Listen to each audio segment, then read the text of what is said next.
Hey, good morning. I'm Nathan Hale. I'm a conservationist with the Wildlife Habitat Federation, WHF. I'm here this morning to demonstrate the Rainfall Simulator. And so when we talk about forage or crop production in Texas, what is the most limiting factor? And most everybody will always say it's water. So I have to ask, what are we doing as our management on our operations to put in more water, to save more water? So this demonstration is a really nice professional setup to show some different management techniques. And so what we have on this side is a managed bare ground, whether it be overgrazing or whether it be high tillage intensity cropping. So we can take a look at this soil. You can look at the aggregate stability. You can look at the different compaction, the clods on the surface. We have the same exact soil here in number 2 operation. The only difference is I put some residue on top of it.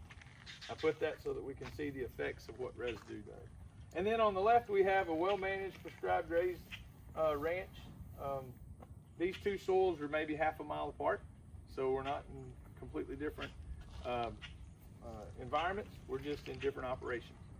So what we'll do is we'll start with the rain.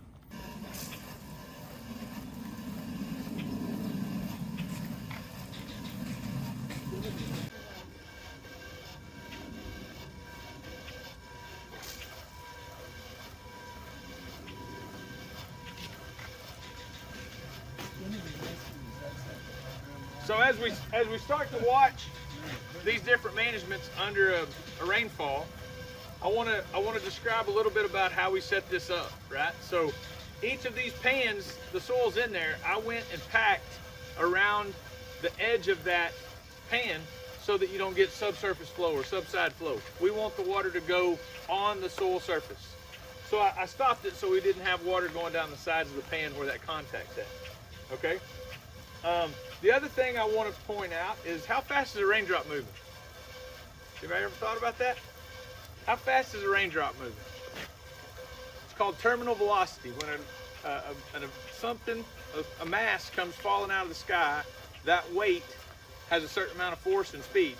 Then there's a drag, which is the amount of airflow hitting that and dragging it. For a raindrop, it's about 18 to 20 miles an hour. So a raindrop hitting you at 18 to 20 miles an hour makes what kind of impact? So think about this. What do we see from that impact of that raindrop on these 3 managements alone? Let's just stop this right quick.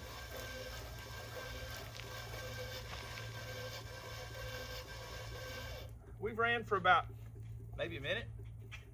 And so what do you see on these 3 operations with just the impact of 20-mile-an-hour raindrops? See that splash? Look at all that soil. None and none. So this bare ground is getting hit with a raindrop at 20 miles an hour over and over and over. Okay, what are soils made of? What are the 3 particle size in soils? There's sand, there's silt, and there's clay. Okay, so think about the explosion of 20 miles an hour hitting bare surface and hitting, if we saw a slow motion video, there are particles being exploded in the air.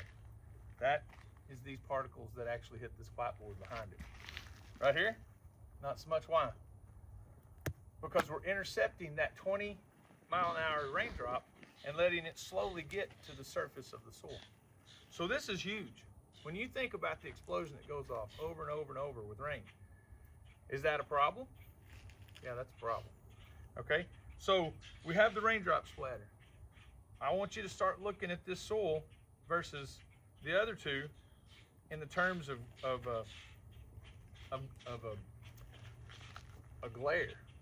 And if the sun was shining just right, in a minute you would start seeing that that's starting to seal and slick off.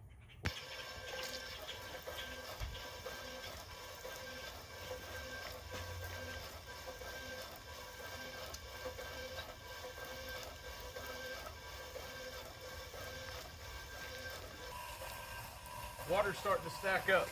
See right here? We're already starting to see runoff come off of the bare ground, and we even see some runoff coming off of the middle.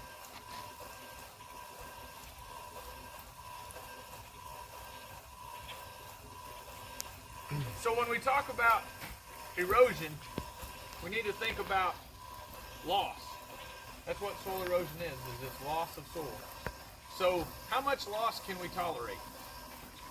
So if I tell you that I want to take $100 out of your bank account every day that it rains, were you going to allow that for me to take that? No, nobody wants to lose anything. So soil loss is loss. We should have zero loss. And so what you see there is two different types of losses. We see sheet and rill erosion and we see gully erosion, okay? So think of this as a 50-acre field, okay? We started, it was pretty flat. Where's the water starting to congregate? Where's it starting to flow? It's starting to make its way down the path of least resistance. That's how we get gully erosion. That is ephemeral and classic gully erosion.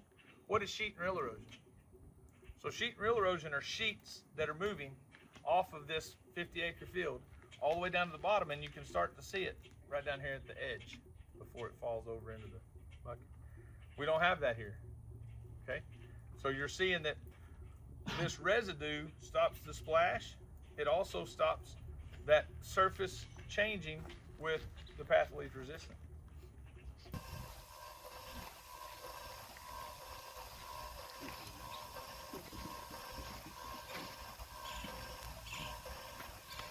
All right, so we ran what, 2 minutes maybe worth of water? Starting to fill up that left jug pretty quick. So when we talk about rainfall, we need to talk about effective rainfall, okay? So effective rainfall is how much is captured and utilized versus how much was received. And so I hear this all the time from ranchers, well, you know, we got a 3-inch rain, and you take a sharpshooter out there and you dig and it's down about that far.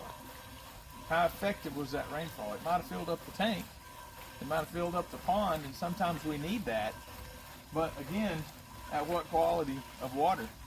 Think about this, and I talk to a lot of students about when I show this. That left bucket that's full of water and it's brown, does that affect me as a resident living in town? I feel bad for the farmer who lost all that erosion, but it doesn't affect me, right? Wrong. It's municipalities that have to clean that up that give us drinking water. How much does that cost us? Soil erosion is a menace to society. That's how Hugh Hammond Bennett began and started the soil erosion service back then. It was because it was a menace to society. It would get in your lungs and it would give you pneumonia. It would get in your house. It would get in the bar ditches. Like Gary mentioned, think about the water quality. So that sediment, okay, that sediment in the soil has stuff tied to it, whether it be toxins, whether it be nutrients like nitrogen, phosphorus, potassium. Those things, when that sediment moves, so moves those. How many of us know what hypoxia in the Gulf is? Fish kill, right? Well, what is that? Lack of oxygen. It's a lack of oxygen, and what makes that lack of oxygen happen? Too much phosphorus. Where'd the phosphorus come from? That sediment right there is tied to phosphorus that went down the bar ditch, that ended up in the river, that ended up in our Gulf, that killed the fish. So water quality happens up the watersheds because of these management techniques. And yes, look at the difference. I mean, you can even see there's still a lot of erosion off that middle piece, but it's clearer water. See that little deal right there? Can you tell me what that is? No. It's money. It's a dime. It's a dime. Did anybody see a dime in there when we started? No. So when I talked about sheet and rill erosion, that is the sheet that came off of that dime. Now, how much is a dime's thickness of soil on 1 acre? 1 ton of soil was lost for 1 thickness of a dime over 1 acre. This was a 50-acre field. We had a dime's loss. We lost a lot of tons of soil. And a lot of people don't understand our soil loss with farming systems. We lose a lot of soil when we are sheet and rill erosion, and you don't even see it because it's not the classic gully. It's just, okay, well, we plowed it back up, we leveled it off, everything's good. No, we lost 3, 4, 5 tons of soil. So we have classic gully versus sheet and rill. And that's sheet and rill erosion right there. I'll put my dime in my pocket. Didn't have that over here, did we? Okay. Let's take off the runoff. Okay.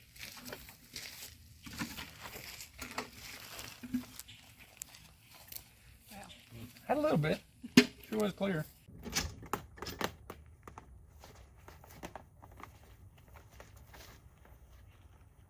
So there's your infiltration. See those jars?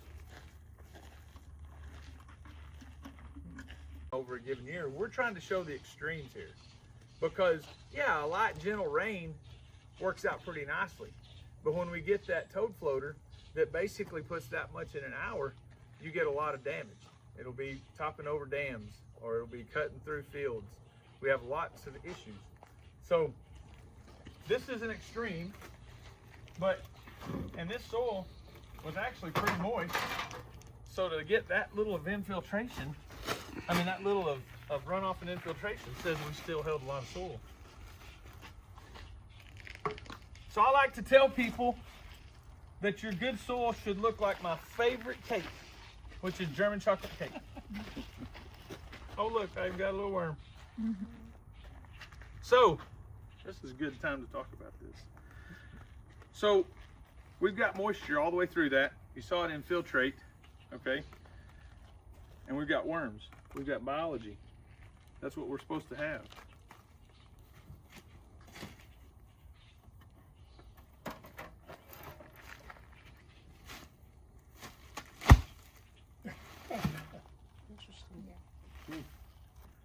No water at all.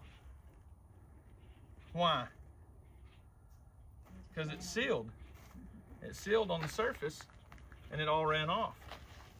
Okay? There is a glycoprotein that is made by fungi, basically AMF. It's the vascular, it's the type of fungi that grows in our soils. And most every native soils have it. They put off a glycoprotein that is like a sticky glue called glomalin. Glomalin then binds all the particles together, and the particles allow infiltration, because when water gets in these, when you have a PED, the force of water that's moving into that PED breaks them all apart and forms a seal. Whereas if you have glomalin, the force of water goes by that PED, it holds together, and water goes through, not form a seal. And what's important is the only way that we get that glomalin formation is with that fungus. So if we continue to overgraze, if we continue to intensely till, your soils don't make that AMF, the mycorrhizae fungi. And so those are the ones that give it off. They do that when they quit transporting nutrients. So they're real good as like a pipeline in our soil. If this soil says I'm needing some nutrient that I'm lacking, 2 miles away, that fungi can say, hey, let's send them some through a signal. Y'all know what the biggest organism in the world is, right? It's that fungi, mycorrhizae fungi. So that's their transport system, and they're able to do that. The whole reason for, in my opinion, soil health is for the biology in the soil. Because soil microbes run this system. Soil microbes run our life. So think about nitrogen fertilizers. When you throw nitrogen out on the soil, is it plant available? No, it's not. It has to go through a process of nitrification. What does that? The bacteria in the soil. So if you don't have that, they can't break down that fertilizer. How about natural fertility? So when you think about natural fertilizer, that is the bacteria in the soil, free living bacteria, nitrogen bacteria, that take the air we breathe, which is how much percent nitrogen? Anybody know? 78% nitrogen. Okay. Anybody know what the Haber-Bosch process is? The Haber-Bosch process takes under high heat, high pressure, breaks the atom apart, takes the nitrogen out, pelletizes it, and that's in our fertility. Free living nitrogen bacteria does that at normal pressures and normal temperatures. So it daily breaks down that air, puts the nitrogen there, fungus and other soil microbes get a hold of it, and they feed the plant. So giving them a good habitat is very, very crucial, very important. And here, if you got German chocolate cake, shows a high amount of organic matter. It shows the food that they need to live off of, because mycorrhizae fungi are symbiotic, mutualistic, so they must have a living plant in order to grow. So there you go.